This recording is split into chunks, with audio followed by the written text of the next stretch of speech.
नमस्कार, स्वागत, अभिवादन एक बार सभी मित्रों का, दोस्तों का, प्यारे बच्चों का, भावी शिक्षकों का एक बार पुनः आपके अपने प्लेटफॉर्म संजय सर साइकोलॉजी पर दिल से स्वागत और अभिवादन। अब मुझे लगता है आपको सभी को आवाज आ गई होगी प्रॉपर। ठीक है, चलिए, बहुत बढ़िया, सुपर। आ गई आ गई आ गई आ गई। Welcome welcome welcome welcome welcome. चलिए, उम्मीद करता हूं आप लोग पूरी तरह स्वस्थ होंगे, मस्त होंगे, बिंदास होंगे और बहुत अच्छे से। अच्छे का मतलब जानते हैं ना, स्मार्ट स्टडी। पढ़ते तो सब लोग हैं, पढ़ते सब लोग हैं, रिजल्ट भी सबका आता है, मेहनत भी सब लोग करते हैं, लेकिन कुछ लोग ही सिलेक्शन पाते हैं। ऐसा क्यों है? ऐसा सिर्फ इसलिए है कि जो लोग लगातार मेहनत करते हैं, जो लोग अपने तर्क चिंतन को काम में लेते हैं, जो लोग सिस्टमेटिक वे में कंसिस्टेंसी रखते हुए अपनी मेहनत को बनाए रखते हैं, वो लोग हमेशा सफल होते हैं। और उनमें से आप सब लोग हैं, मुझे पता है। चलिए, ठीक है, वेलकम वेलकम वेलकम। हाँ भाई, तो देखते हैं जोर कितना बाजुए कातिल में है, क्योंकि आज तो पेपर बहुत खतरनाक होने वाला है बेटा। जी हाँ। और जो जो मित्र, दोस्त, प्यारे बच्चे अभी तक हमारे सेशन में नहीं जुड़े हैं, आ जाइए भाई, फटाफट आ जाइए। क्योंकि ये जो क्लास है ना आप लोगों की, ये नेट के एस्पायरेंट के लिए, असिस्टेंट प्रोफेसर के एस्पायरेंट के लिए, बीईटी और यूपी पीजीटी, और साथ साथ BPSC TRE 4.0 and estate special के लिए ये सुपर डुपर क्लास है माय डियर। अब आपको ये ध्यान रखना है, क्या ध्यान रखना है कि भाई ऐसा नहीं है, जितनी भी सभी शिक्षक भर्ती परीक्षाएं हैं ना आपकी, जितनी भी शिक्षक भर्ती परीक्षाएं, तो सभी शिक्षक भर्ती परीक्षाओं के लिए ये क्लास आपके लिए रामबाण साबित हो सकती है। शिक्षक भर्ती, ठीक है ना, तो सभी प्रकार की शिक्षक भर्ती इसमें आ जाती है, जहां जहां पर साइकोलॉजी आती है। Even librarian, PTI grade first second third, lab assistant और एडमिनिस्ट्रेटिव सर्विस जिसकी हम बात करें, वहां सभी लोगों के लिए यह क्लास बहुत दमदार साबित होने वाली है। चलिए, अरे भाई, पीडीएफ तो अपलोड हो गया है यार। बिल्कुल ठीक है। चलिए, तो आज का पहला क्वेश्चन स्क्रीन पर ये रहा। गजब का प्रश्न है, गजब का उत्तर कौन देगा? देखते हैं जोर कितना बाजुए कातिल में है। प्रश्न नंबर 1 की बात कर रहे हैं। बताइए बेटा, बता दीजिएगा, what about the right answer. किस अनुसंधान पद्धति में पर्यवेक्षण, साक्षात्कार और दस्तावेज विश्लेषण का उपयोग किया जाता है? Which research method uses observation, interviews and document analysis? Answer देना पड़ेगा। मामला अध्ययन, जिसे केस स्टडी भी कहते हैं, प्रयोगात्मक अनुसंधान जिसे एक्सपेरिमेंटल रिसर्च कहते हैं, सर्वेक्षण विधि जिसे सर्वे मेथड भी कहते हैं, सह संबंधी अनुसंधान जिसे को रिलेशनल रिसर्च कहते हैं, और लॉन्गिट्यूडनल यानी लॉन्गिट्यूडनल स्टडी। आपको बताना है क्या इसका बेस्ट एंड राइट आंसर होगा। मेरे लाडलों को सुपर आंसर देना है, और जिन्होंने दे दिया है वो लोग एक बार ईमानदारी से, शिद्दत से, दिल से ईमानदारी से, शिद्दत से क्लास को शेयर कर दो। और हमें पता था कि आजकल थोड़ा सा मैंने अपनी स्ट्रेटजी में चेंज किया, तो मुझे पता आप पूरे ही बदल गए। यार ऐसा क्यों करते हैं, गलत आंसर क्यों देते हैं? इससे अच्छा है कि पढ़ो ही मत। लेकिन बहुत अच्छे से दिमाग लगाओ ना यार।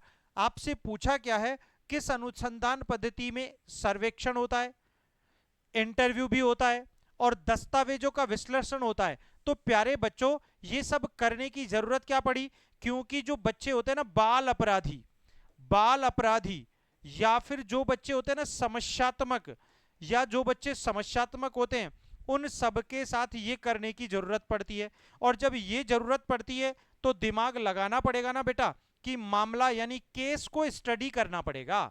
अरे भैया, टाइडमैन भैया कहते हैं कि क्या कहते हैं, अरे मेरे लाडलो, जब बात दस्तावेज विश्लेषण, माना कि एक बच्चा है जो रोजाना क्लास से बंक कर रहा है, एक बच्चा है जो दूसरे बच्चों के साथ मारपीट कर रहा है, एक बच्चा है जो झूठ बोलता है, जुआ खेलता है, आपको पता लग गया, अब क्या करोगे भैया? उसके सभी दस्तावेज खंगालेंगे और साथ साथ उसका इंटरव्यू लेंगे कि वो बच्चा ऐसा क्यों कर रहा है। और गजब की बात तो ये देखो कि उसका पूरा ऑब्जर्वेशन भी करेंगे, क्योंकि बिना ऑब्जर्वेशनल के असंभव है। कैसे संभव हो सकता है? नॉट पॉसिबल, है ना। Very good evening, most welcome, स्वागत, अभिवादन मेरे दोस्तों का, प्यारे बच्चों का, भावी शिक्षकों का, जिन्होंने भी ईमानदारी से, एक बार भी ईमानदारी से, ईमानदारी बोले तो हाँ जानते हो ना, एक बार भी शेयर नहीं किया है ना, तो सचमुच पूछिए वो मेरे दिल के टुकड़े कैसे हो सकते हैं। तो एक बार कर दो फटाफट, है ना बेटा। प्रयोगात्मक अनुसंधान में तो प्राप्त जो निष्कर्ष होते हैं एक्सपेरिमेंटल, है ना, तो मतलब पर्टिकुलर किसी कॉन्सेप्ट की स्टडी के लिए प्रयोगात्मक अध्ययन किया जाता है। सर्वेक्षण विधि, सर्वे मेथड, ये प्रयोगात्मक, ये आपका व्यवहारवाद को डिफाइन करता है।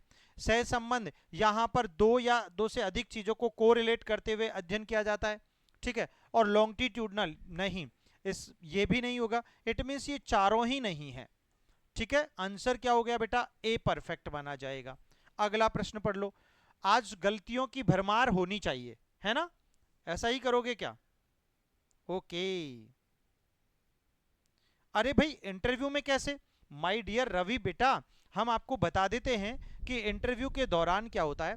आप जब अपराधी बालक की समस्या की निदान करते हो ना, डायग्नोस करते हो, तो उस समय उससे मौखिक बात नहीं करते हो, करना ही पड़ेगा ना आपको, तभी तो डायग्नोस होगी 100%। इवन वहां पर तो उस बच्चे के पेरेंट्स का भी आप इंटरव्यू करते हो, इसीलिए this is very important my dear friend. Answer, अब अगला क्वेश्चन, गेस्टाल्ट है ये क्या पढ़ना है? इसको गेस्टाल्ट पढ़ लो लाडलो। अरे गेस्टाल्ट मनोविज्ञान मुख्य रूप से किस सिद्धांत पर आधारित है? समग्रता पर, संवेदी अनुकूलन पर, अनुभवजन्य विश्लेषण पर, अनुकूली व्यवहार पर और मनोविश्लेषणात्मक अवचेतन पर। प्यारे बच्चों, हाँ ये तो आंसर समग्रता सरल प्रश्न हो गया, है ना, ये समग्रता तो सरल हो गया। लेकिन संवेदी अनुकूलन की बात कौन करते हैं भैया? पियाजे करते हैं, है ना बेटा। उसके बाद अनुभवजन्य, अनुभवजन्य की बात करते हैं कार्ल रोजर्स करते हैं बेटा। कौन करते हैं लड्डुओं? अरे कार्ल रोजर्स करते हैं बेटा। इसी प्रकार अनुकूली व्यवहार की बात कौन करते हैं बेटा? ये करते हैं आपके फिर से पियाजे बेटा। कौन करते हैं? पियाजे करते हैं। और मनोविश्लेषण की बात कौन करते हैं बेटा? फ्रायड करते हैं। अरे कौन करते हैं? फ्रायड करते हैं। क्वेश्चन को समझो, उसके नेचर को समझो।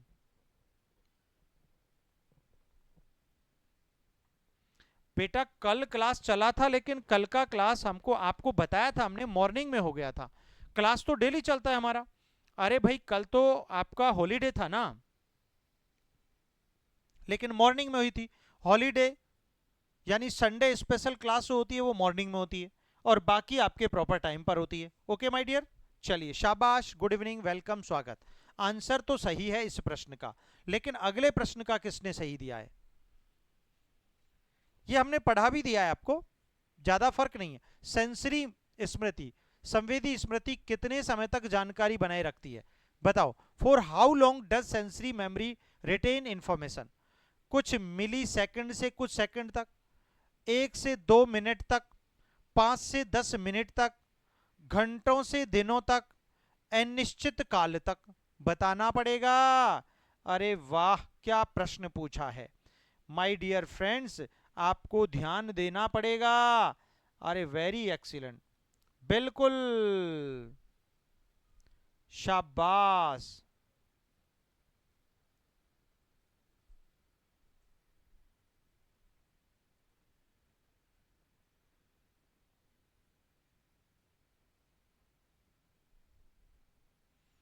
अरे बेटा कोई प्रॉब्लम नहीं है, कोई टेंशन ही नहीं है। अब नौकरी छोड़ो, आप तो सरकारी नौकरी में लगो। टेंशन किस बात की है बेटा? कोई टेंशन नहीं है। जिंदगी में जब एक रास्ता बंद होता है ना, तो आपको पता है कितने नए और अच्छे नए रास्ते अपने आप ओपन होते हैं। लेकिन आपकी शिद्दत होनी चाहिए, आपकी इनायत होनी चाहिए, आपका पूर्ण समर्पण होना चाहिए, और वो आपका है। इसलिए बेटा आपको डरने की जरूरत नहीं है, ये हम वादा करते हैं, ठीक है। चलो, तो आंसर होगा कुछ मिली सेकंड से कुछ सेकंड तक। आपको पता है हमने बताया भी था, आपने बताया था हमने बस कुछ मिली सेकंड तक संवेदी स्मृति। लेकिन अल्पकालिक स्मृति, अगर अल्पकालिक पूछा होता तो, अगर अल्पकालिक दिया होता तो एग्जामिनर को देना पड़ता क्या, 15 से 30 सेकंड, 15 से 30 सेकंड। लेकिन ये सेकंड का भी हजारवां हिस्सा है। अरे भैया ये सेकंड का भी मिली सेकंड है, इसीलिए उत्तर संवेदी स्मृति होगा। अरे संवेदी स्मृति का मतलब है खेलते खेलते, चलते चलते, खाते खाते, पीते पीते, किसी चीज को छूकर, किसी को देखकर, किसी को टेस्ट करके, जब आप किसी सूचना को मतलब सेकंड के हजारवें हिस्से में पाते हो लेकिन वापस विस्मृत कर जाते हो माय डियर, उसे संवेदी स्मृति कहते हैं बेटा, है ना बेटा। चलिए, बहुत प्यारा प्रश्न है माय डियर फ्रेंड्स। अगला क्वेश्चन पढ़ लो भाई माय डियर। प्रेरणा यानी मोटिवेशन के दो प्रमुख प्रकार कौन से हैं, ये कौन जानता है बताओ। What are the two major types of motivation. अरे आंतरिक और बाह्य, सकारात्मक और नकारात्मक, भावनात्मक और संज्ञानात्मक, व्यक्तिगत और सामाजिक, न्यूरोलॉजिकल और मनोवैज्ञानिक। आंसर आपको देना पड़ेगा डियर। और ये तो हमने क्या गजब के अंदाज में पढ़ाया है।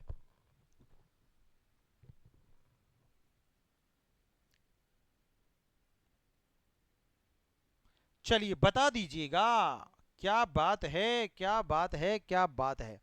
अरे भाई देखो देखो देखो देखो, क्या मामला है भाई। प्रश्न पूछा है मोटिवेशन कितने प्रकार का होता है। अब देखो, मोटिवेशन आंतरिक और बाह्य भी होता है, और मोटिवेशन सकारात्मक और नकारात्मक भी होता है। लेकिन लेकिन यहां पर दो तरीके से प्रश्न पूछा जाता है। इसका बेसिक जो उत्तर है ना, प्रकार की जब बात आती है तो आंसर हमको बी करना पड़ेगा, क्योंकि होता पॉजिटिव और नेगेटिव ही है, होता पॉजिटिव और नेगेटिव ही है। वो अलग बात है कि पॉजिटिव को हम लोग इंटरनल यानी आंतरिक कहते हैं और नेगेटिव को हम लोग बाह्य कहते हैं। इसमें कहीं कोई डाउट ही नहीं है लाडलो, ऐसे आपको पढ़ना पड़ेगा। ये तो सुपर क्वेश्चन है, ये क्या है, सुपर से ऊपर क्वेश्चन है, और हमने ऐसे ही पढ़ाया है हमारे लाडलो को एप्लीकेशन पर। अरे भाई जो विद्यार्थी नए हैं ना, आज पहली बार जुड़े हैं बेटा, उनकी एक रिस्पॉन्सिबिलिटी है। और क्या रिस्पॉन्सिबिलिटी है भाई, चैनल को सब्सक्राइब तो करना पड़ेगा। क्या करना पड़ेगा, ऐप है हमारी पढ़ाई 360। ऐप कौन सी है, पढ़ाई PADHAI 360 360, ठीक है बेटा। पढ़ाई 360 की जब हम बात करते हैं ना, तो इस ऐप पर आपको साइकोलॉजी का लाइव बैच मिल जाएगा, साइकोलॉजी का प्लस ज्योग्राफी का। ये लो, ज्योग्राफी का भी लाइव बैच है भाई, बिल्कुल है, 100% है। ज्योग्राफी, इन दोनों का आपको लाइव बैच मिलेगा। कौन सा बैच, लाइव बैच। जो बच्चे आपके भाई बहन मित्र सगे संबंधी ज्योग्राफी के हैं, वो ज्योग्राफी का उनको बताएं, 100% सुपर बैच चलता है। उसके अलावा साइकोलॉजी तो मैं आपके साथ डेली रूबरू हो ही रहा हूं, ठीक है ना। इन दोनों का लाइव बैच आपको मिलेगा। लाइव बैच के साथ एक बैच फ्री रिकॉर्डेड है, नोट्स है और टेस्ट सीरीज है। मजे की बात तो यह है कि 50% ऑफर भी है। अरे इसका फायदा जिनको लेना है मोस्ट वेलकम, और जिनको नहीं लेना है भीड़ कम। कौन सी कम, अरे भीड़ कम, है ना बेटा। चलो तो आ जाओ लाडलो, अब बताओ कौन सा सिद्धांत बताता है कि मानव व्यवहार जैविक, मानसिक और सामाजिक प्रभावों का परिणाम है। बताओ, which theory suggests that human behavior results from biological, psychological and social, है ना। बताओ बेटा, अब आपको उत्तर बताना पड़ेगा। क्या करना पड़ेगा भाई, उत्तर बताना पड़ेगा, ठीक है ना। इसको आपको ध्यान में रखना है, बहुत सुपर क्वेश्चन है बेटा। और जब सुपर क्वेश्चन की बात करते हैं तो ऑप्शन देखिएगा, जैव मनोसामाजिक मॉडल, संज्ञानात्मक व्यवहारवाद, मनोविश्लेषणात्मक सिद्धांत, व्यक्तित्व सिद्धांत और मानवतावादी दृष्टिकोण। What about the best and right answer of this question friend, बताना पड़ेगा। अरे सुपर क्वेश्चन है और आंसर भी इसका सुपर माना जाएगा। ओ हो, माय गॉड, कितने सारे लोगों ने अरे तर्क ही नहीं लगाया, बुद्धि तो दूर की बात है ना। चलो भाई, देखो जैविक आ गया ना, मानसिक भी आ गया और सामाजिक भी आ गया। तो यहां पर जैव भी ये आ गया, मानसिक मनो ये आ गया, और सामाजिक सामाजिक ये आ गया। अरे खोपड़ी खराब है क्या? अरे बाकी बच्चे दिमाग क्यों नहीं लगाते माय डियर? बड़ा गुस्सा आ जाता है मुझे इस बात पर। देखो, आपको तीन वर्ड मिल रहे हैं, जैविक यानी बायोलॉजिकल, आनुवांशिक, तो ये जैव दे दिया, ठीक है। बायो, ये दे दिया बायो, ये दे दिया बायो। फिर उसके बाद मानसिक आ गया, देखो तो मानसिक आ गया तो साइको आ गया, ठीक है ना। और सोशल आ गया तो सोशल भी आ गया। तो bio psycho social model, bio psycho social model, it means जैव, मनो और सामाजिक, तीनों इसमें आ गए। भैया उत्तर ए कर दो लाडलो। क्या कर दो? अरे तुम जब तक ध्यान से नहीं पढ़ोगे ना तो मजा नहीं आएगा पढ़ाने का। क्या नहीं आएगा? मजा।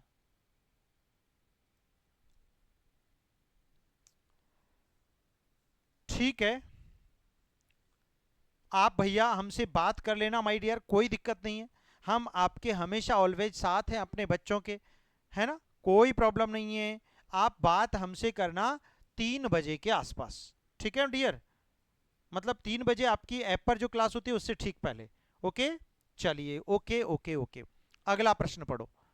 तो उत्तर परफेक्ट हो गया ना, ए। अगला प्रश्न देखो, क्या गजब का प्रश्न है यार, नंबर 6 है ये। अरे शॉर्ट टर्म मेमोरी, एसटीएम में जानकारी कितने समय तक रहती है यदि उसे दोहराया न जाए तो? वाह। For how long does information stay in short term memory STM without rehearsal? 15 से 30 सेकंड, 1 से 2 मिनट, 5 से 10 मिनट, 1 घंटे, अनिश्चित काल के लिए? आपको बताना पड़ेगा ना।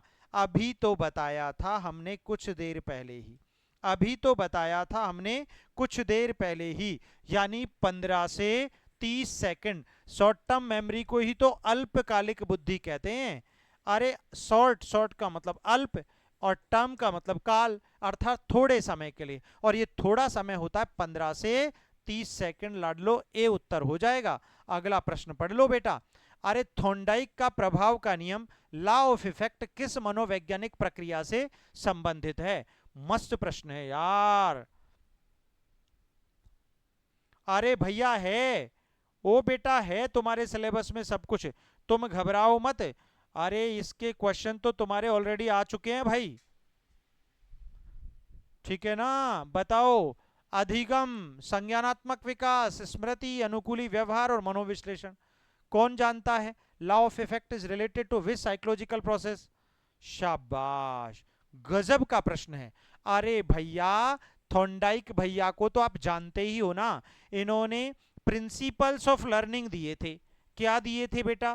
Principles of learning. और ये प्रिंसिपल्स ऑफ लर्निंग जो है ना, ये इन्होंने बताए थे कि कुल 8 होते हैं। कितने होते हैं? 8। जिनमें जिनमें प्राइमरी तो होते हैं 3, जिनमें प्राइमरी यानी मुख्य नियम तो होते हैं 3, ठीक है। और सेकेंडरी जो होते हैं ना बेटा, सेकेंडरी जो होते हैं, ये सेकेंडरी बेटा 5 होते हैं। कितने होते हैं? 5। इसलिए सीखने के नियमों के प्रतिपादक या सिद्धांतों के प्रतिपादक ईएल थॉर्नडाइक हैं बेटा। तत्परता का नियम मुख्य नियमों में, दूसरा प्रभाव का नियम, और तीसरा अभ्यास का नियम। इसी प्रकार गौण नियमों में पहला पहला पहला बहु प्रतिक्रिया का नियम, दूसरा आत्मीकरण का नियम, तीसरा मानसिक मनोवृत्ति का नियम, चौथा साहचर्य का नियम, और पांचवा सादृश्यता का नियम। जिसे, बिल्कुल प्यारे मित्रों, बहुत प्यारा सा क्वेश्चन है, इसलिए इस बात को आपको ध्यान में रखना पड़ेगा, ठीक है ना। तो इस प्रकार से 8 नियम बताए थे। चलिए, तो आंसर ए को लॉक कर दो भाई। अगला प्रश्न पढ़ो बेटा।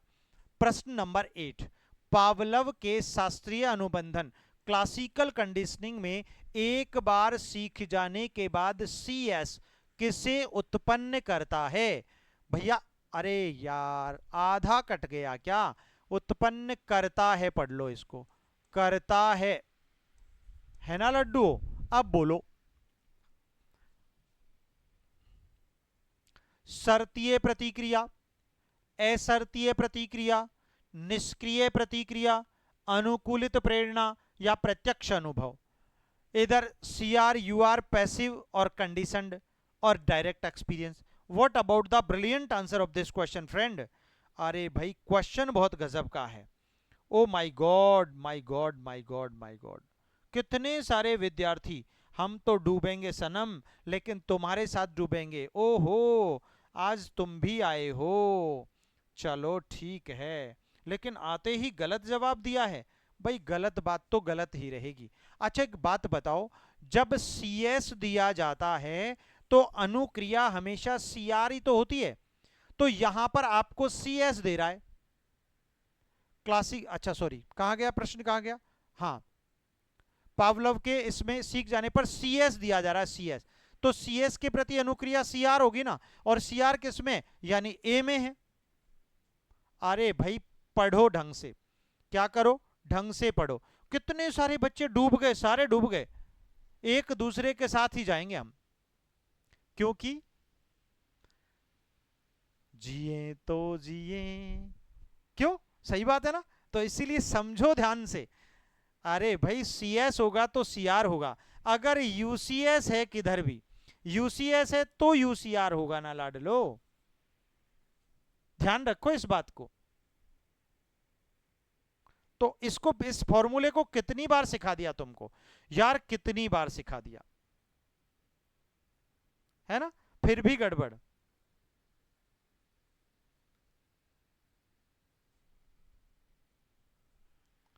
चलिए चलिए अगला, बांडुरा के सामाजिक अधिगम सिद्धांत में कौन सा घटक सबसे महत्वपूर्ण है? यार क्या प्रश्न पूछा है, बांडुरा की थ्योरी में सबसे महत्वपूर्ण घटक कौन सा है? अनुकरण, साक्षात्कार, प्रतिफलन, अनुबंधन, संज्ञानात्मक असंगति। My God, which component is most important in बांडुरा social learning theory? कौन देगा उत्तर, मुझे बताना पड़ेगा भाई आपको, बता दो बेटा, बता दो बता दो बता दो बता दो बता दो। तूफानी प्रश्न है और तूफानी उत्तर चाहिए।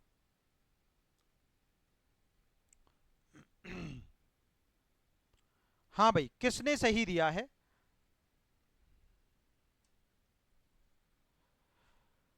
सर थ्योरी पढ़ाने के बाद कोई क्वेश्चन का आंसर पता हो जाता है तो बहुत खुशी होती है।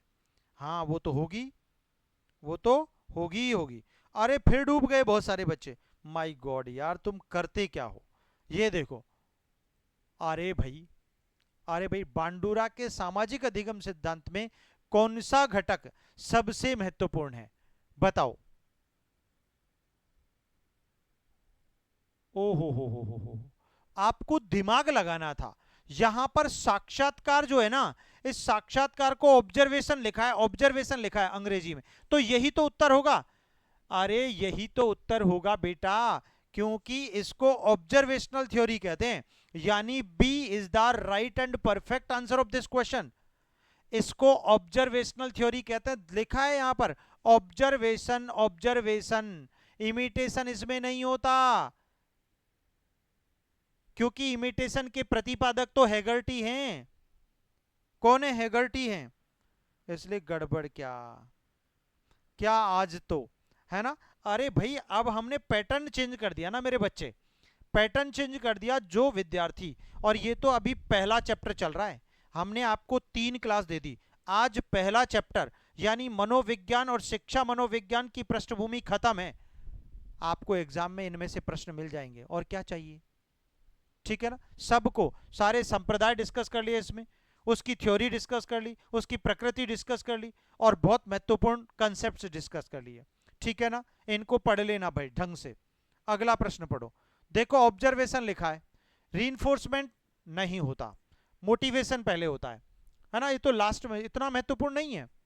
अनुबंधन तो इसमें होता ही नहीं, असंगति बिल्कुल नहीं होती। प्रश्न नंबर 10, रॉबर्ट स्टर्नबर्ग के त्रिकोणीय बुद्धि सिद्धांत के अनुसार बुद्धि के कौन कौन से प्रमुख घटक हैं? माय डियर फ्रेंड, क्या प्रश्न जवाब देना पड़ेगा आपको, है ना? कुछ प्रश्न इधर उधर से इसलिए डाले हैं ताकि खोपड़ी हिल जाए तुम्हारी, है ना? बोलो बोलो बोलो।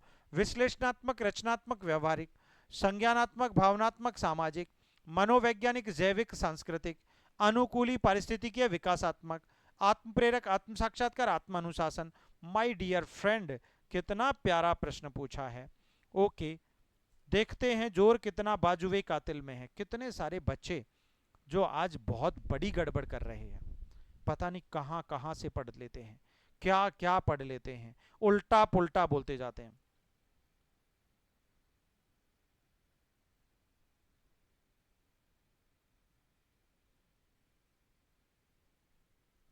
शाबाश। चलिए बेटा बता दीजिएगा, what about the right and perfect answer of this question friend. Sternberg के त्रिकोणीय बुद्धि सिद्धांत के अनुसार बुद्धि के कौन कौन से प्रमुख घटक हैं बेटा, बोलिएगा। What is the right and perfect answer of this question?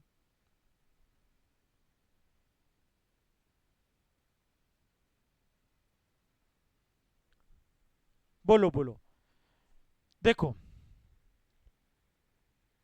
हमने आपको बताया था एक तो घटकीय होता है, याद होगा आपको। दूसरा सांदर्भिक होता है, और तीसरा आनुभाविक होता है। अब ये तो तीनों ही नहीं दिए, अब क्या करें? अब कौन उत्तर सही देगा? ये तो तीनों ही नहीं दिए, ये पहला बताया था, ये दूसरा, ये तीसरा, तीन घटक बताए थे। अब इसमें तीनों में कहां मैच कर रहा है? अब दे दो उत्तर, कोई दे रहा है तो। अगर किसी को उत्तर देना है तो दे दे। अरे बेटा, इस घटकीय को विश्लेषणात्मक बुद्धि कहते हैं लाडलो।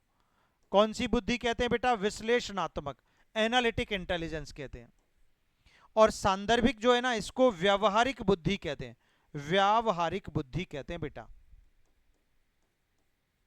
और जो अनुभविक है ना, इसको रचनात्मक या सृजनात्मक बुद्धि कहते हैं, रचनात्मक या सृजनात्मक बुद्धि कहते हैं। अब बता दो आंसर, और यही आपकी कॉपी में लिखा है, यही हमने बैच में पढ़ाया है। और जिनको नहीं आता, जिन्होंने गड़बड़ कर दी, उन्होंने कल्याण कर दिया। क्या कर दिया? कल्याण कर दिया। कितने सारे बच्चों ने गलत किया है। अब आया खोपड़ी में, खोपड़ी में आएगा माय डियर, आएगा।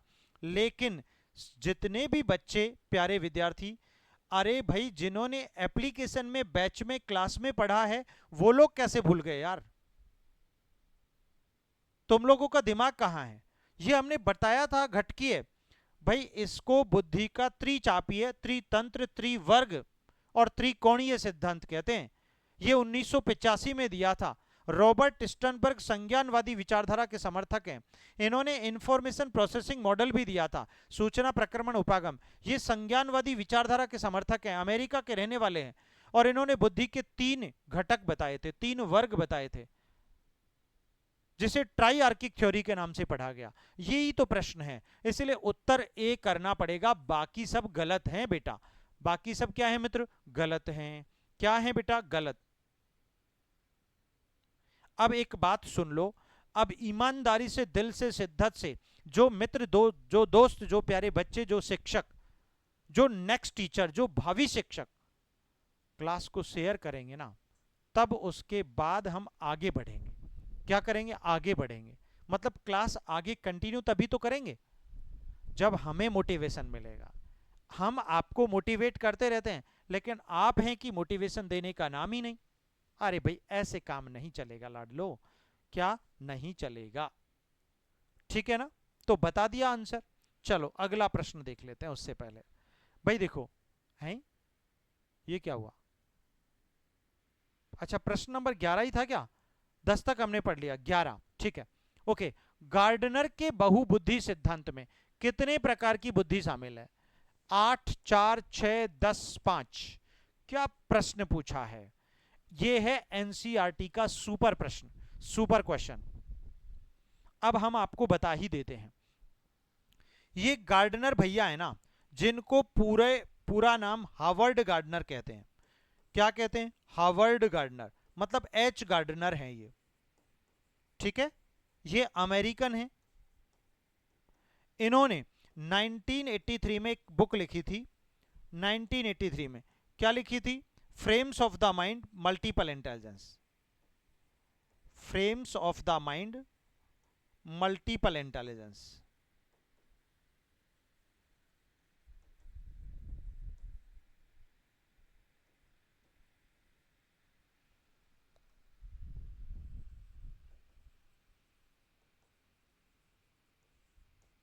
ठीक है, 1983। इस बुक में इन्होंने प्रारंभ में 7,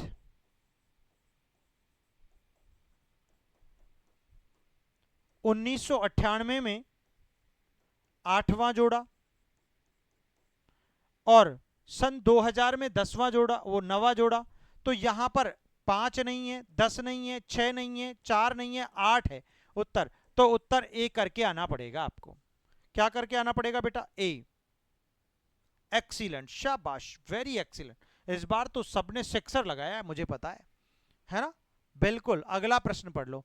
किस मनोवैज्ञानिक ने पहली बार संवेदी स्मृति, सेंसरी मेमोरी की अवधारणा प्रस्तुत की थी? कौन बताएगा? स्पर्लिंग ने, पियाजे ने, फ्रायड ने, वाइगोत्स्की ने, स्किनर ने? यार गजब का प्रश्न है, और ये तो आप सब जानते हैं पहले से ही, हमें भी पता है।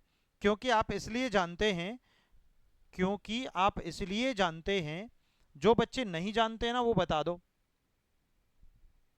अरे भाई पीडीएफ तो डाल दिया है यार, अभी एक बार उसको अपडेट और मारना पड़ेगा हमको। अभी देख लेते हैं, कुछ देर में देख लेंगे, आप चिंता ना करो, है ना बेटा? लेकिन आपको जिम्मेदारी के साथ। अरे वाह भाई वाह, हमें पता था हम तो डूबेंगे सनम, लेकिन तुम्हें ले डूबेंगे। थोड़ी सी खोपड़ी लगानी थी।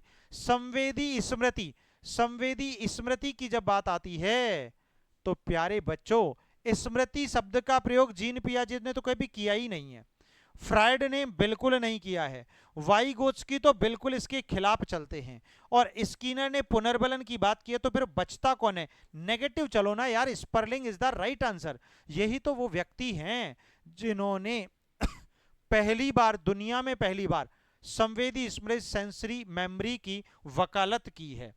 देखो प्रश्न को ढंग से नहीं पढ़ोगे ना, मुझे पता था, इस प्रश्न की उम्मीद मैंने इसलिए लगाई थी कि आप सब सही करेंगे, क्योंकि बाकी 4 को तो आप जानते हैं, सिर्फ स्पर्लिंग को नहीं जानते।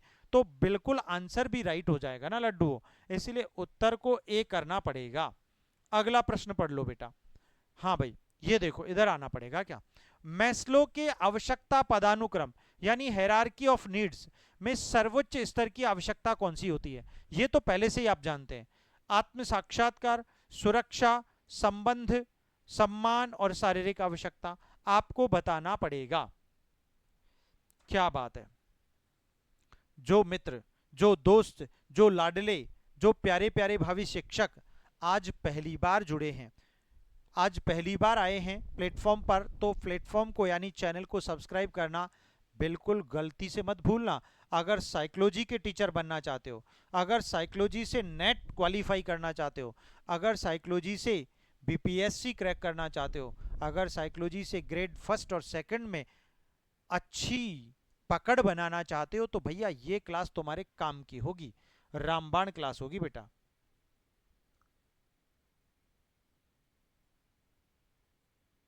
बेटा फर्स्ट ग्रेड की करो, अभी मेंस तो अभी दूर है, ठीक है?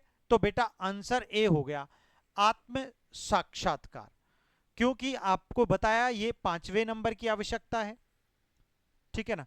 सुरक्षा संबंधी आवश्यकता ये 2 नंबर की है, संबंध परक बिलोंगिंग्स, उसके बाद सम्मान की आवश्यकता ये 4 नंबर की है, शारीरिक आवश्यकताएं फिजिकल ये पहले नंबर की है, और संबंध परक ये आपकी यानी प्रेम स्नेह संबंध ये 3 नंबर की है।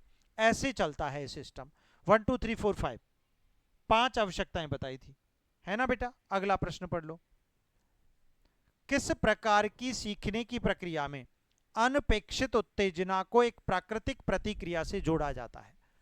In which type of learning process is a neutral stimulus paired with a neutral response? शास्त्रीय, सक्रिय, प्रेक्षणात्मक, अनुभवजन्य और संज्ञानात्मक। बड़ा गजब का प्रश्न है यारो, बहुत सुपर प्रश्न है, और जिसने सही उत्तर दिया है ना वही होगा 30 मार्क खान। आता ही रहता है भाई, ऐसे प्रश्न जो है ना वो पूछता रहता है एग्जामिनर।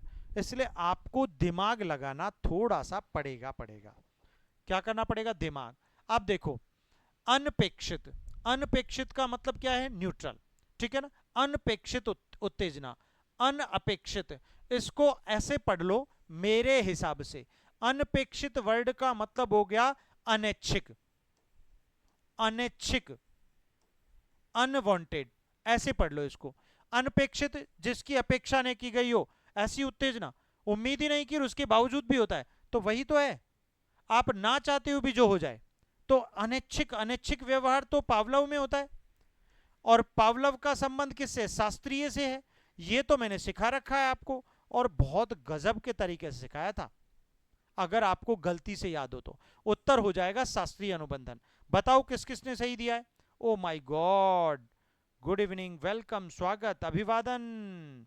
लेकिन उत्तर गलत दे दिया, ये बड़ी गलत बात है। और वैसे भी देखा जाए एक प्राकृतिक प्रतिक्रिया से जोड़ा जाता है, यानी एक नेचुरल, यानी फिर से एक न्यूट्रल या नेचुरल प्रोसेस से जोड़ा जाता है, वही तो है ये, है कि नहीं?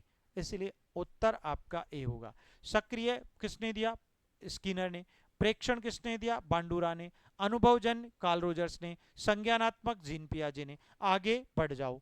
पियाजे के संज्ञानात्मक विकास सिद्धांत में पूर्व संक्रियात्मक अवस्था, प्री ऑपरेशनल स्टेज किस आयु में होता है? बताओ, ये तो आप जानते ही हैं। 2 से 7, जन्म से 2, 2 7 से 11, 12 और उससे अधिक, 5 से 10। भाई 4 स्टेजेस बताई थी ना, 4 स्टेजेस, 2 से 7 हो जाएगा आपका पूर्व संक्रिया।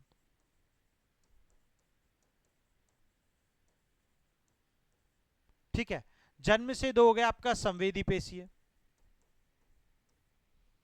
7 से 11 हो गया आपका मूर्त संक्रिया। 12 के बाद हो गया आपका अमूर्त संक्रिया। और उत्तर हो गया आपका ए। अगला प्रश्न पढ़ो। स्किनर का सक्रिय अनुबंधन, ऑपेरेंट कंडीशनिंग सिद्धांत मुख्य रूप से किस पर केंद्रित है? किस पर केंद्रित है? प्रश्न कितना अच्छा पूछा है, और क्वेश्चन में बहुत दम है।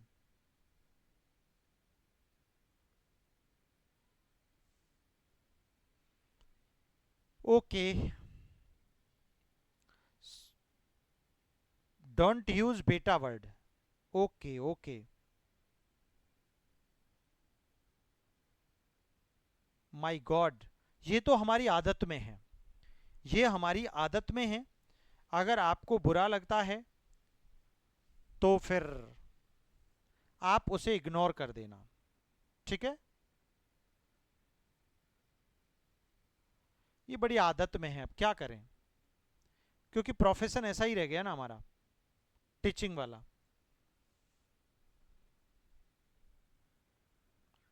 क्या हो गया? प्रोफेशन ऐसा ही हो गया हमारा, प्रॉब्लम ये है। तो आदत भी पड़ चुकी है, क्या करें, कोशिश करते हैं। भाई हमारे बच्चों की डिमांड, हमारे स्टूडेंट्स की डिमांड, हमारे विद्यार्थियों की डिमांड तो हमें पूरी करनी पड़ेगी। तो वी विल ट्राई।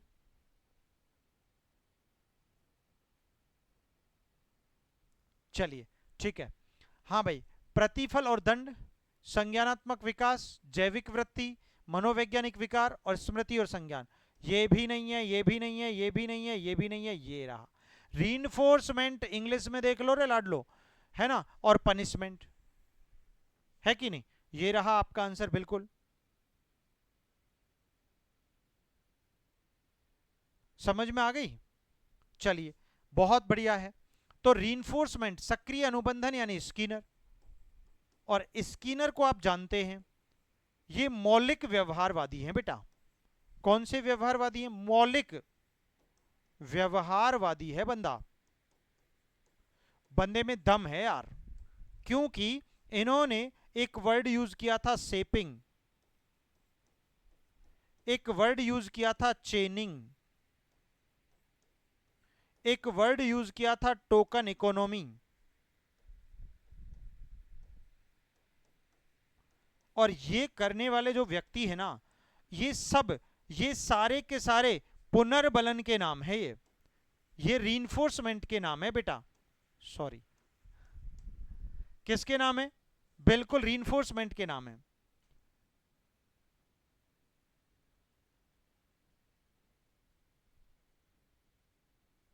ओके, जी हां, शेपिंग का मतलब होता है छोटे छोटे टुकड़ों के बाद। यानी आप एक कोच अपने किसी विद्यार्थी को, किसी बालक को अगर वो डांस सिखा रहा है तो डांस के हर छोटे भाग, हर स्टेप पर पुनर्बलन देना शेपिंग है, और अपेक्षित व्यवहार के अंतिम पायदान पर पुनर्बलन देना चेनिंग है, और टोकन इकोनॉमी किसी अच्छे व्यवहार और क्रिया के उपरांत दिया गया पुनर्बलन, टोकन दिया गया टोकन, वही पुनर्बलन है, रीइंफोर्समेंट है माय डियर, इसलिए याद रखिएगा।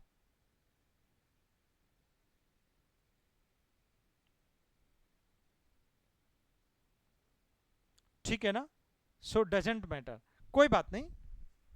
चलिए, हाँ, तो आंसर आपका ए एक्सीलेंट और राइट माना जाएगा, कोई डाउट ही नहीं है, क्योंकि आप पहले से ही जानते हैं इस प्रश्न को। अच्छा, अगर कई बार ये क्वेश्चन आपसे पूछा जाए कि भैया स्किनर भैया ने ये थ्योरी 1938 में 1938 में दी थी, और ये अमेरिका के रहने वाले थे। कहां के रहने वाले थे my dear? American. Okay my dear, चलिए,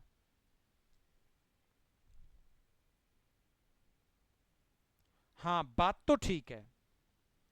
देखो, हम आपके गाइड भी हैं, हम आपके गार्जियन भी हैं, हम आपके वेल विशर भी हैं, हम आपके इंस्ट्रक्टर भी हैं, हम आपके एजेंट भी, एजेंट तो नहीं कहो, ठीक है ना, शिक्षक एजेंट होता है, हाँ, लेकिन इंस्ट्रक्टर होता है, राइट?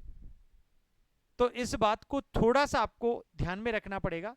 और उसके बाद आपके मित्र भी हैं, आपके भाई भी हैं, आपके दोस्त भी हैं, आप जो मानो वो है ना? लेकिन आप पढ़ो बिंदास, आपका स्कोर जो है ना वो सुपर चाहिए हमको। ओके, चलिए, तो उत्तर बिल्कुल राइट दे दिया आप लोगों ने, ए। चलिए आगे बढ़ जाते हैं। अगला प्रश्न 17 नंबर का है, कौन सा मनोवैज्ञानिक दृष्टिकोण मानव क्षमता, स्वतंत्र इच्छा और आत्म विकास पर केंद्रित है लाडलो? बताओ, which psychological approach focuses on human potential, free will and self growth? What about the brilliant and successful answer of this question, my dear? मानवतावादी मनोविज्ञान यानी ह्यूमनिस्टिक साइकोलॉजी, मनोविश्लेषणात्मक यानी साइको एनालिटिक साइकोलॉजी, संज्ञानात्मक मनोविज्ञान यानी कॉग्निटिव साइकोलॉजी, व्यवहारवादी मनोविज्ञान यानी behavioural psychology, जैविक मनोविज्ञान यानी biological psychology? What about the best answer of this question, my dear friend?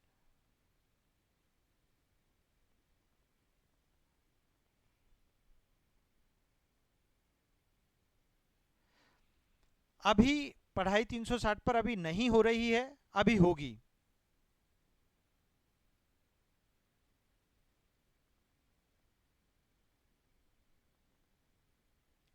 ठीक है ना? चलिए, आप ज्यादा डिस्कशन मत कीजिएगा, आप पढ़ने पर ध्यान दीजिएगा। कोई इश्यू नहीं यार, उसमें क्या फर्क पड़ता है ना? कोई दिक्कत नहीं है।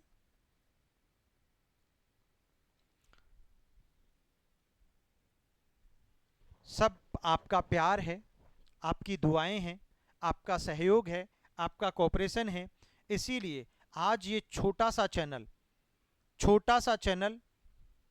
अभी बिल्कुल छोटा सा है, बहुत ज़्यादा समय भी नहीं हुआ है और बहुत ज़्यादा फॉलोवर्स भी नहीं है, उसके बावजूद अपनी काबिलियत का, अपनी ईमानदारी का और अपनी कंसिस्टेंसी का और अपनी मेहनत का परिणाम दिखा रहा है।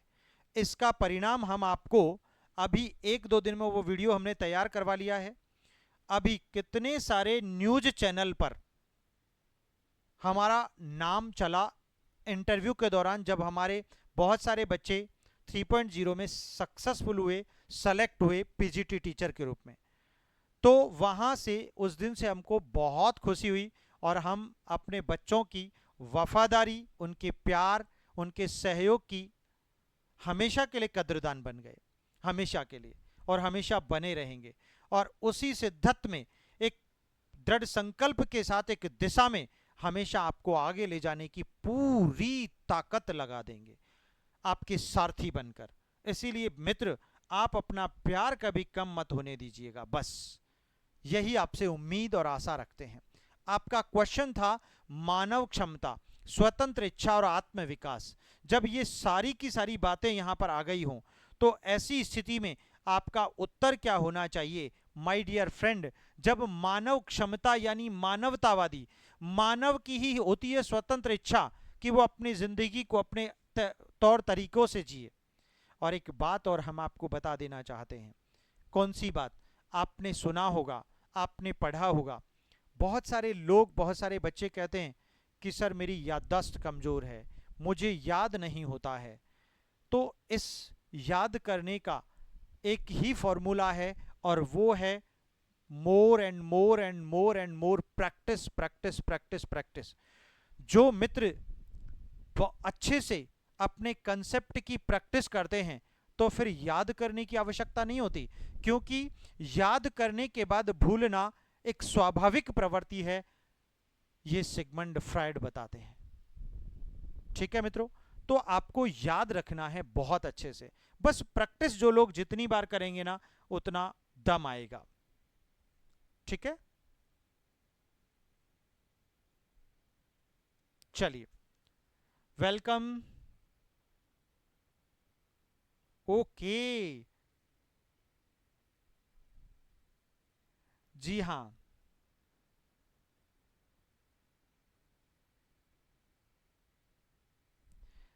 सब कुछ होगा, जरूर होगा, आज नहीं तो कल होगा। आपका एस्टेट भी होगा, आपका बीपीएससी भी होगा। बस आप कितने तैयार हैं? क्या आप दृढ़ संकल्पित हैं? क्या आपके पास पैसेंस है? क्या आपके पास दृढ़ इच्छा शक्ति है जिंदगी में कुछ बनने की, एक इबारत लिखने की? तो 100% आप सफल होंगे। लेकिन आप सोचते हैं कि आज ही इस हथेली पर मैं जो चाहे पौधा उगा लूं, ये संभव नहीं है। उसके लिए मेहनत लगती है, उसके लिए संकल्प लेना पड़ता है, उसके लिए दृढ़ इच्छा शक्ति को बलवती बनाना होता है, उसके लिए आपको सौगंध खानी होती है कि जिंदगी में मुझे इतनी मेहनत करनी है, इतने प्रयास करने हैं कि मैं अपने लक्ष्य को हासिल कर पाऊं, और वो आपको करना चाहिए। ओके फ्रेंड्स, चलिए, तो देखिए यहां पर वही बात हम कह रहे थे। तो मानवतावादी मनोविज्ञान, आपको वैसे भी पता है ये मानवतावादी मनोविज्ञानी आपके कौन कौन है? मैस्लो हैं और रोजर्स हैं, जिनको हम बहुत बार पढ़ते रहते हैं, बहुत बार पढ़ते रहते हैं मित्र। इसीलिए ध्यान दीजिएगा, गजब का प्रश्न है और आंसर भी गजब का है।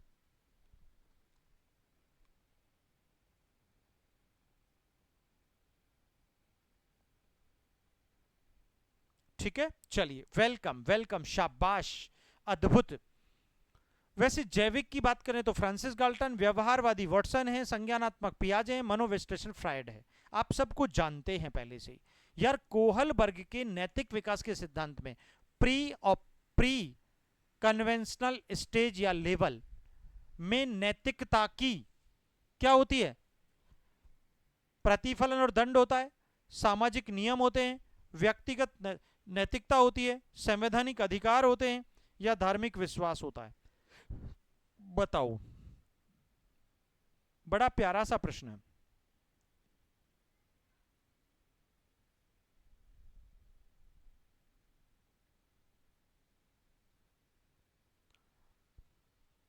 चलिए बताइएगा माय डियर फ्रेंड्स, मेरे प्यारे बच्चों, प्यारे शिक्षकों, सभी का स्वागत है एक बार फिर से आपके अपने इस प्लेटफॉर्म पर। आपका ये छोटा सा परिवार इतिहास बड़ा लिखेगा, ये हमेशा याद रखो। ये विश्वास जिसके पास है ना, और इस बार हम वो करके दिखाने वाले हैं। ये जिद है हमारी, ये कसम खाई है हमने। इस बार देखना आपका बीपीएससी का रिजल्ट क्या रहेगा, ठीक है, वो आपको बताया जाएगा। ये साबित करेंगे। RPSC grade 3 first, PGT, UGC net की तो कोई बात नहीं है, ठीक है ना। इस बार टारगेट है कि कुछ अच्छा करें, देखते हैं। तो देखिए यहां पर ये फर्स्ट पहला है ये प्रथम स्तर का कॉन्सेप्ट है। सामाजिक नियमों की अगर आप बात करोगे तो ये परंपरागत, ये दूसरे स्तर की बात है। व्यक्तिगत नैतिकता की बात करोगे तो ये तीसरे स्तर की बात है। संवैधानिक अधिकारों की बात करोगे तो ये भी कानूनी अधिकार, ये आपके दूसरे स्तर की बात है। आपको पता ही होगा, धार्मिक विश्वास की बात करते हो तो ये आपके तीसरे स्तर की बात हो गई। इसलिए मित्रों, कितना प्यारा प्रश्न है। इसका उत्तर आपका आज्ञा और दंड या प्रतिफलन और दंड यानी ए आंसर एक्सीलेंट और ब्रिलियंट माना जाएगा। नैतिक विकास लॉरेंस कोहलबर्ग, कितनी बार समझाया है।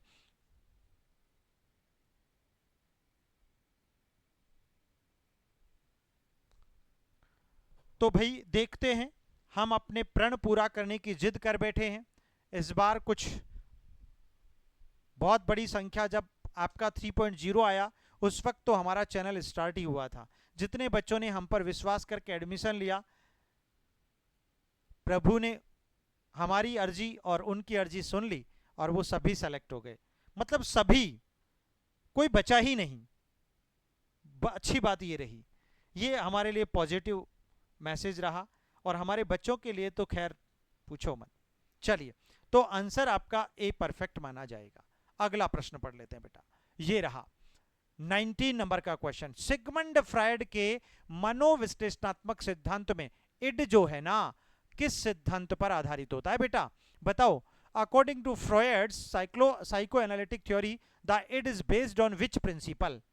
विच प्रिंसिपल, ये तो कितनी बार कितना अच्छे पढ़ाया हमने आपको माय डियर, आपको बताना पड़ेगा। एक्सीलेंट, सुपर बेटा, कॉन्ग्रेचुलेशन। हाँ, ये वाला आपका जो है ना, ये वाला, और अभी थोड़ा सा 2-4 दिन दे दो यार बस, फिर आपकी 2-2 घंटे की क्लास कर देंगे, चिंता ना करो। और हर संडे को मैराथन ले आएंगे। अब की बार प्रॉमिज है बिग मैराथन आपकी संडे को लेकर आ रहे हैं। बिग मैराथन, ठीक है। हर संडे को बिग मैराथन लाया करेंगे। It's promise with you. अब ये प्रॉमिस टूटने नहीं दिया जाएगा। Thank you so much. देखो, सिर्फ 2 वीडियोस से, वो मैराथन वीडियोस थे जिनसे आपका सक्षमता परीक्षा पास हुआ। ग्रेट। चलो, आनंद का सिद्धांत, वास्तविकता का सिद्धांत, नैतिकता का सिद्धांत, संज्ञानात्मक सामंजस्य, मनोवैज्ञानिक आत्म जागरूकता। बेटा आनंद का सिद्धांत, आपको पता है इसे प्लेजर थ्योरी कहते हैं। क्या कहते हैं भैया? प्लेजर प्रिंसिपल कहते हैं। इसको सुखेपसा भी कहते हैं, सुखेपसा। इसे पाशविक भी कहते हैं लाडलो, पाशविक सिद्धांत। इसे इंद्रिय जनित सिद्धांत भी कहते हैं बेटा, इंद्रिय सुख सिद्धांत भी कहते हैं। यार ये इसी के नाम है, क्योंकि ये लोग इड वाले होते हैं। इड वाले लोग कौन से होते हैं? अरे हमने बताया था, हमने अपने अंदाज में। हाँ, अपना काम बनता और भाड़ में जाए जनता।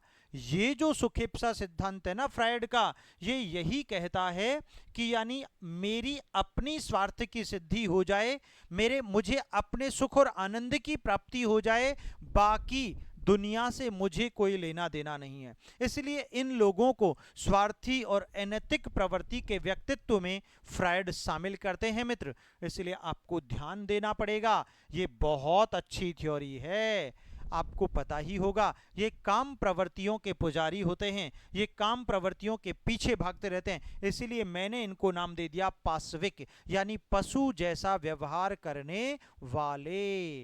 होगा ना बेटा? अच्छा, शाबाश।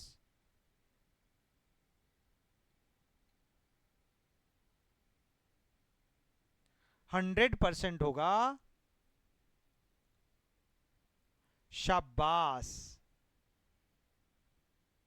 होती है बेटा, दोपहर में क्लास होती है बच्चे, जरूर होती है, ठीक है ना। Don't worry, don't worry, don't worry, आप तो बिंदास पढ़ते जाओ। अच्छा, ये कौन सा है? ये तो ईगो है। वास्तविकता तो, नैतिकता कौन है? ये सुपर ईगो है। ये तो आपको कितना बढ़िया पढ़ाया हमने, कितना सुपर पढ़ाया। संज्ञानात्मक सामंजस्य कॉग्निटिव की बात करें तो ये ईगो वाले कर लेते हैं, है ना भाई। मनोवैज्ञानिक आत्म जागरूकता की बात करते हैं तो ये सुपर ईगो वाले होते हैं। यार कितनी गजब की बात कर दी आपने, है ना बेटा। इसलिए उत्तर तो आपका ए ही होगा।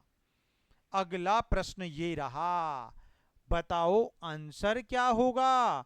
ये आपने कितनी बार पढ़ा है हमसे।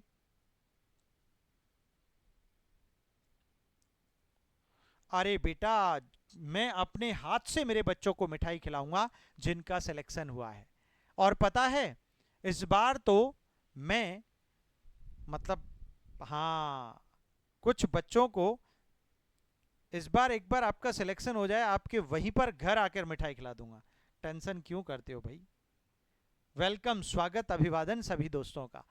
और वाइगोत्स्की वीगोत्स्की के सामाजिक सांस्कृतिक सिद्धांत में नजदीकी विकास क्षेत्र है ना, जोन ऑफ प्रॉक्सिमल डेवलपमेंट, नजदीकी विकास क्षेत्र। What does zone of proximal development ZPD mean in Vygotsky social cultural theory.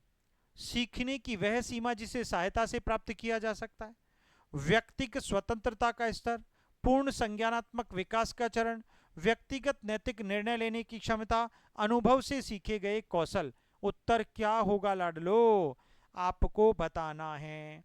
What about the best and right and perfect answer of this question my dear friend, बता दो। Sir जी ये खुशी हमें बहुत ज्यादा मायने रखती है सर जी, पर भगवान जी सुन नहीं रहे हैं। वेरी गुड, चलिए चलिए, सब अच्छा होगा बेटा। आप अच्छे से मेहनत करते जाइएगा, आप अपने कर्म पर, कर्म पथ पर निरंतर चलते रहिएगा। सफलता तो आपके कदम चूमेगी, ये दुनिया का सच है। भगवत गीता में श्री कृष्ण कहते हैं, कर्मण्येवाधिकारस्ते मां फलेषु कदाचन। यानी आप अपने कर्म पथ पर, और कर्म पथ कौन सा है, आपकी मेहनत, आपका प्रयास, आपका एफर्ट, आपकी लगन, आपका समर्पण, आपका दृढ़ संकल्प, आपके सपने, आपकी इच्छा, ये आपकी जिंदगी में एक कामयाबी की दस्तक तक आपको पहुंचाने में आपकी सारथी बनेंगी। इसलिए आप मेहनत करते जाओ बेटा। राइट, चलिए देखिएगा।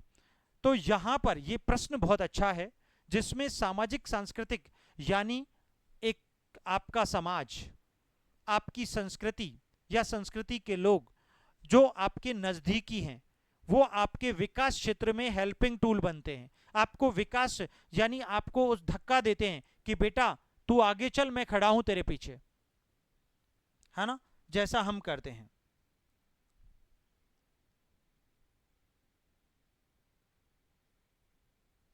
ओ माय गॉड, कोई बात नहीं, डजेंट मैटर।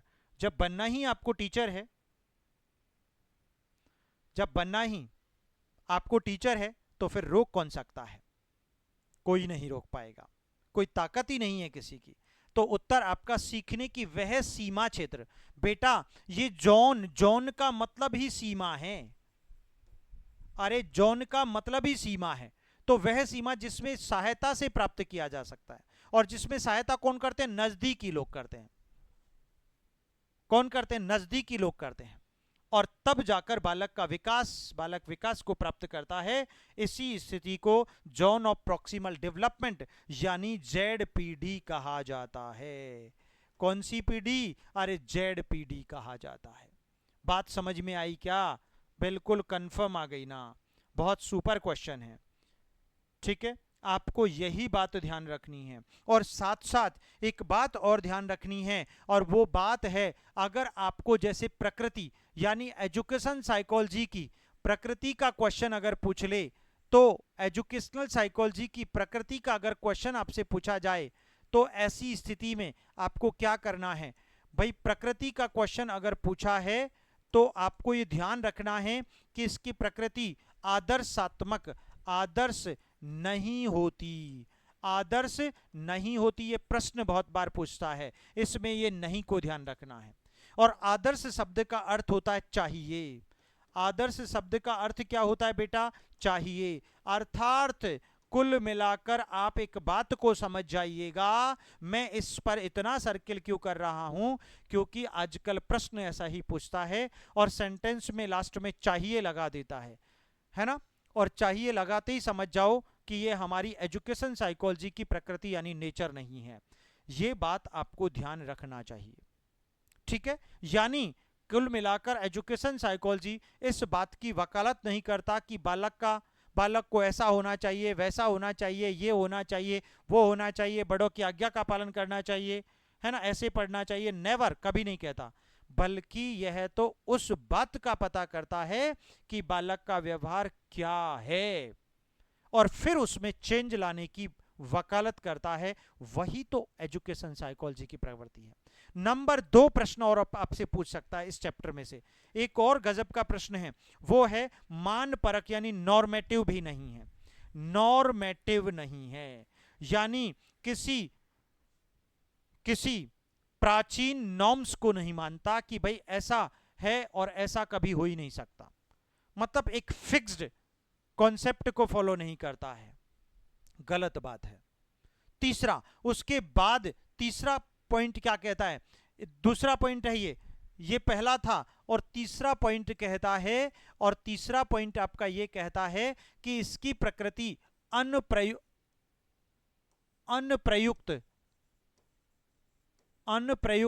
नहीं है। अनप्रयुक्त नहीं है। अनप्रयुक्त को कहते हैं अनएप्लाइड। क्या कहते हैं बेटा इंग्लिश में? अनएप्लाइड नहीं है बल्कि एप्लाइड है। यह प्रश्न भी एग्जाम में पूछा जा सकता है आपके, बहुत अच्छा प्रश्न बनता है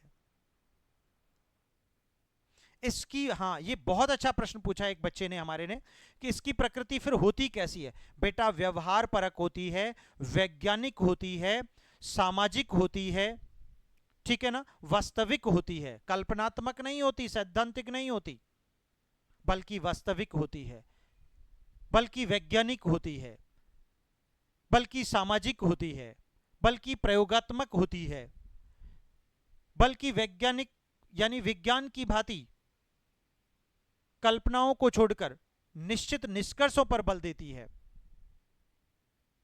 अतीत की तुलना में वर्तमान के क्या क्यों कैसे पर फोकस करती है, और साथ साथ बालक के व्यवहार का शैक्षणिक परिस्थितियों में व्यावहारिक अध्ययन करती है। और अनुप्रयुक्त है ना कि अनप्रयुक्त। एक अनुप्रयुक्त होता है, एक अनप्रयुक्त होता है। एक होता है अनुप्रयुक्त, अनुप्रयुक्त, अनुप्रयुक्त, बस ऊ की मात्रा का फर्क है लाडलो। देखो ये तो है इसकी प्रकृति, लेकिन ये नहीं है। This is very important part, यही आपको ध्यान रखना चाहिए। प्यारे मित्रों, दोस्तों, प्यारे बच्चों, भावी शिक्षकों, आप समझ देखो, हम आपको बार बार समझाते हैं, समझ समझ कर समझना भी एक अच्छी समझ है, और समझ समझ कर फिर भी ना समझो तो हमारी समझ में भी ना समझ है ना मित्र। इसीलिए आपको ये ध्यान देना चाहिए पड़ेगा। अब देखो, एक अच्छी बात आपको बता ही देते हैं, और वो है भैया, जिन विद्यार्थियों को साइकोलॉजी का लाइव बैच ज्वाइन करना है, गलती से लाइव बैच साइकोलॉजी का लाइव बैच ज्वाइन करना है तो ज्वाइन कर लीजिए।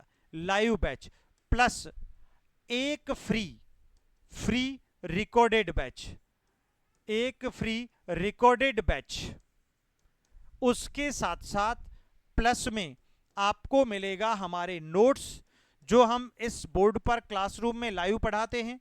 उसके अलावा आपको बहुत सारे अनेक टेस्ट पेपर्स, अनेक टेस्ट।